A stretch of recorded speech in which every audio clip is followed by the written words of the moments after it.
8 মাসের অন্তঃসত্ত্বা ছিল, পরিকল্পিতভাবে হত্যা করা। আমরা সুষ্ঠু বিচার চাই। যৌতুকের বলি হলো আরও একটি প্রাণ। মায়ের সঙ্গে পিটিয়ে হত্যা করা হলো গর্ভের 8 মাসের সন্তানকেও।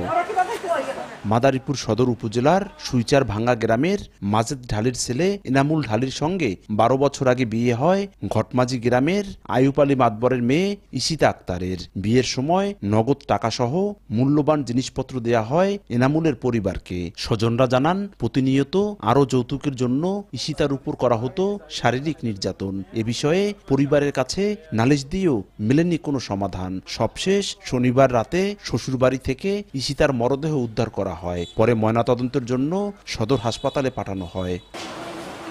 স্বজনদের অভিযোগ, যৌতুক না দেয়ায় এনামুল ও তার বড় ভাই টুটুল ঢালি সহ শ্বশুরবাড়ির লোকজন ইশিতাকে পিটিয়ে হত্যা করে আত্মহত্যা বলে চালিয়ে দেওয়ার চেষ্টা করে।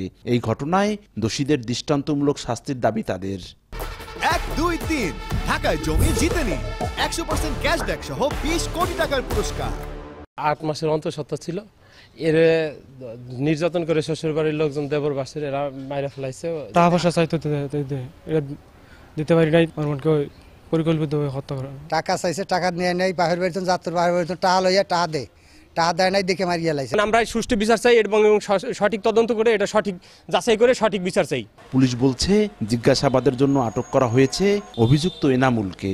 আর ময়নাতদন্ত রিপোর্ট হাতে পেলে নেওয়া হবে আইনগত ব্যবস্থা। বিষয়টা এখন তদন্তাধীন আছে। আমরা যারা ঘটনার সাথে জড়িত এরকম সন্দেহভাজন আছে জিজ্ঞাসাবাদ করছি। পোস্টমর্টমের জন্য তার মৃতদেহ প্রেরণ করা হয়েছে। পোস্টমর্টম রিপোর্ট পাওয়া গেলে এই ব্যাপারে পূর্ণাঙ্গ সিদ্ধান্ত আমরা হয়তো দিতে পারব। নিহত ইশিতার 10 বছরের এক ছেলে ও 8 বছরের এক মেয়ে রয়েছে। সঞ্জয় কর্মকার, অভিজিৎ, সময় সংবাদ, মাদারীপুর।